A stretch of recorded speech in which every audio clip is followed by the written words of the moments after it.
It's October 1st. Finally feels like fall in Minnesota, at least for a day, Brian, and kind of fun to be out here this morning, really see what it takes to get the golf course prepped every day with everybody hard at work. But the end of the season's near, the end of our first season here approaching. We're targeting an October 13th as the last day for play. It'll be hopefully a beautiful Sunday here in a couple weeks. And one of the reasons we're closing on the 13th is to make sure we have the opportunity to get the golf course ready for winter and set up for the most success next year. And a lot of agronomic practices we maybe normally would have employed in maybe an August or early September timeframe, we delayed here until fall to have an uninterrupted golf experience in the nicest part of the season. And so talk to us about some of those things. I think probably first on the list is a big deep tine aerification across the golf course. Yeah, so we are targeting deep tine aeration on all of the fairways and approaches. We haven't aerified these surfaces for over 2 years. We were able to sneak out a quick aeration in July, but it was pretty shallow. Now we want to go deep to really allow that water to get through the playing surface and down into the subsoil. And obviously a very invasive process in terms of the playing experience across the golf course, so really good timing for that. I know the other thing is we've been working on our tees over the course of the year, and some tees at different places in their kind of life cycle, so to speak, some seeded, some sodded, and so probably some verticutting too, I'd expect. Yes.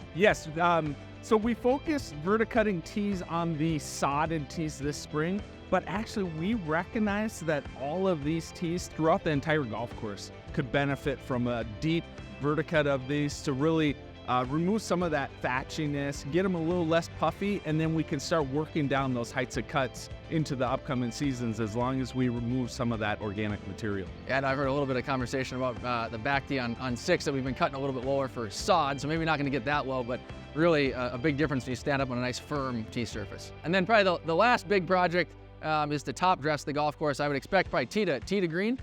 Yeah, absolutely. All the playing surfaces from tees, fairways, approaches, and the greens are going to receive top dressing. Again, it just helps us develop those playing surfaces that we want. We've held off some of those top dressing activities this fall, just really during the best weather that we've had in a long time in Minnesota's in September, just allowing the greatest conditions out there. Now we need to get some sand developed into these surfaces. Also, that sand is going to help protect the crowns of some of our putting surfaces, setting us up for some of the overwintering activities so that we can hit the ground running really well next season. That's a good segue. Winter prep this year, similar to past years, but a little bit different. What's on your list to get the golf course buttoned up and ready for the cold and snowy winter? So consistent with previous years, we need to get the irrigation system blown out. We also do put plant protectants out to prevent any snow mold activity on the bentgrass surfaces over winter. One of the things that I'm excited we can remove now is the covering of the green surfaces.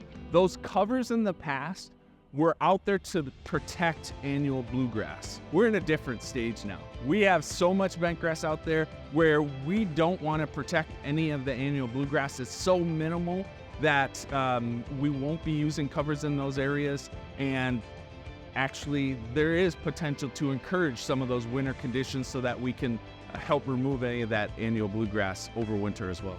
Excellent. Well, it's been a really incredible first season. It's hard to believe that we're already nearing the end, and so we hope you enjoy another couple weeks of wonderful golf. And Brian, I'm gonna miss this. Is probably our last video, but we'll be back next year, I'm sure.